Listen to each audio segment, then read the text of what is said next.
Yeah, interesting to see how he's going to play this against a heavy-hitting character like Annie. We've seen kind of an influx of Annies lately, especially in the LCS. Kiwi Kid coming back on that one.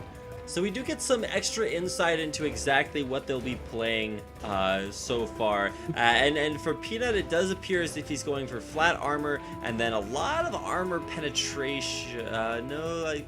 I think that was actually just flat damage. So if you look at the mastery setup, though, it's a little bit easier. Now, the big question mark I see here is the second tier of the offense tree. He's put 1 point into allowing his allies to deal percentage increased damage. Downside is that he actually has no allies, and so that will be a little bit questionable. But when you switch things over to Bengi, it makes a little bit more sense. He's got a flat AD, penetration, and of course a little bit of armor on top. Yeah, fairly unsurprising. J4 at base is a fairly tanky character. You don't need to worry about going too ham into your defensives as far as your runes and masteries goes. As we can see, Bengi here also rocking the 21-9, fairly standard, nothing too surprising coming out from this right now. Is going for the increased health regen rather than the increased armor, and MR. So nothing too shocking so far. Interesting. A lot of AD spellcasters like Jarvan is going to be actually optimal. Welcome back, ladies and gentlemen, to the Solo King 1v1 tournament featuring all of your favorite players, teams, and champions from this season of Champions. Of course, broadcast here on Azubu TV. My name is Rapid. With me is Achilleos. We're getting into game number 2 of our first best of 3 of the night. It's Peanut taking on Bengi, whose unbelievable Urgot skills, since I'd never really attribute to saying to Bengi all that often, have given him that 1 game lead over Peanut. Yeah, now we'll have to see what he wants to do here. As you were talking about, he actually went for the Ignite with Teleport, so he is going for a more aggressive play here. Not rocking that exhaust anymore, but at the same time, Peanut also just sticking with the Flash Teleport.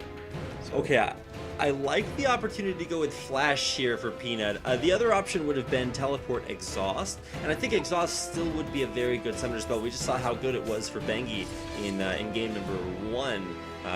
Able to just completely negate Peanut's all-in on Nidalee and really punish him for it and ultimately lead to the victory. So Exhaust Barrier would also be anything that just keeps you from dying, but at least in this situation, Peanut realizes he's probably going to die inside the Cataclysm, so the ability to flash out of that is going to keep him alive too. yeah, so as we can see with the items so far, Crystalline Flask coming in yet again for Bengi.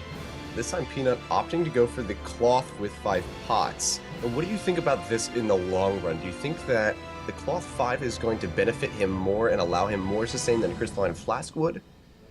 I think Crystalline Flask is by far the best start to the game because essentially it gives you the inevitability that if you get like 1 to 2 trips back to base and are able to fill that Crystalline Flask up, there's not a whole lot you can do against that. You just get so much free gold from the cost effectiveness there. You can sustain through all the early damage and then just have such a cost effective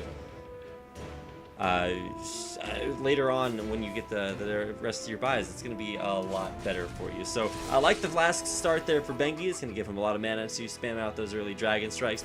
But for Peanut, the Cloth Armor is a little bit interesting because while maybe you build that into a Seeker's Arm Guard and you stack up the effectiveness over the course of the lane phase, that's a pretty cost-effective way to do that.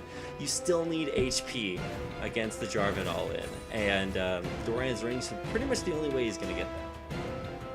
Absolutely. As we can see already, even on CS, Peanut missing a few special minions coming into this one. Now Bengi pushed back underneath the tower. Gonna go ahead and pick these up. So far, staying even in CS. As we can see, gonna get a knock up right here. now. There's an Ignite going down as well. Peanut running backwards, but survives the all-in. Yeah, no flash for Bengi. Would have been certain death for Peanut if he had that summoner spell. So he does live due to that lack of summoner spell coming in here, but very aggressive play from Bengi, already establishing a very strong foothold in this second match. Not looking good for Peanut so far.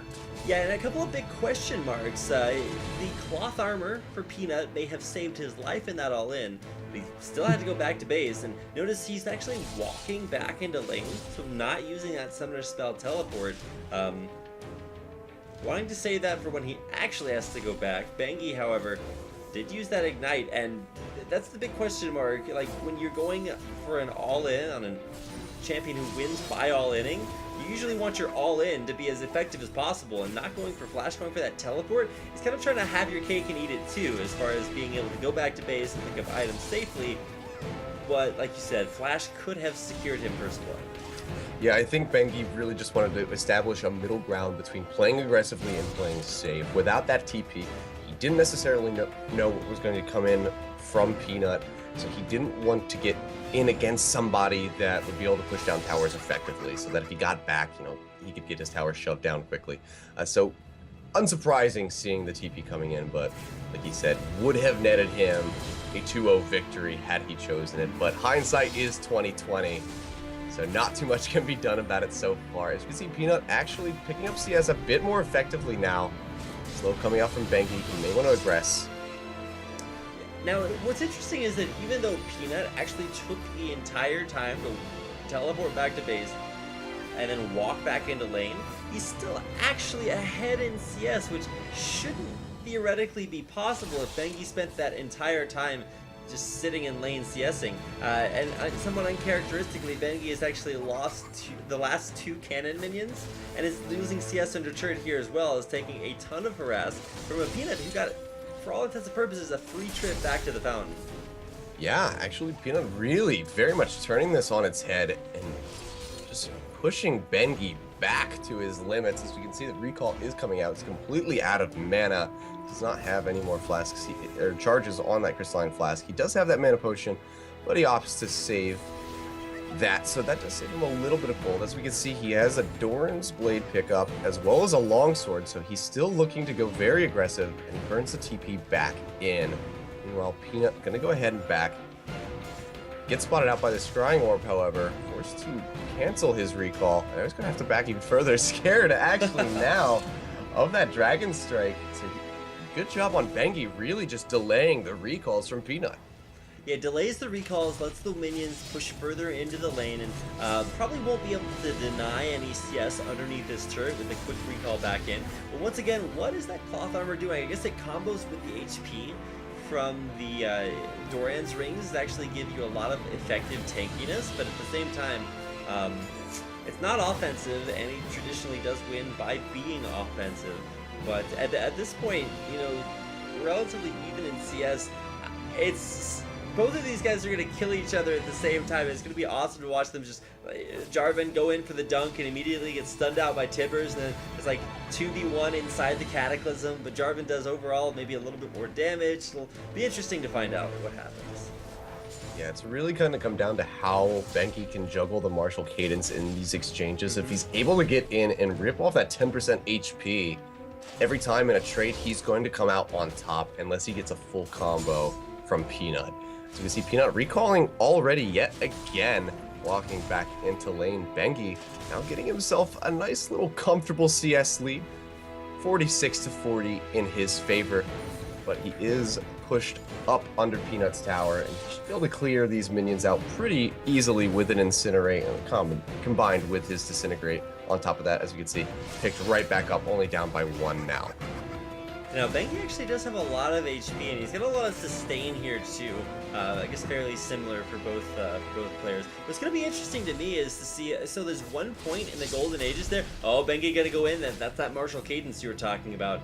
Just chunking out that big chunk and going in once again. The Ignite's up, flash out, but it's going to be not enough. As Bengi there with the last auto attack there, flash not good enough. That's what we were talking about. It's going to be able to get you out of the Cataclysm, but it's not going to give you any HP back. And the turnaround here off the all-in. Peanut just overextending a little bit too much. That'll give Bengi a 2-0 victory over Peanut. Yeah, as we can see right there, the Cataclysm combined with the initial tick from the Ignite already took Peanut down to below half HP. Only took a flash and a few other auto attacks forward to get Bengi that win. So 2-0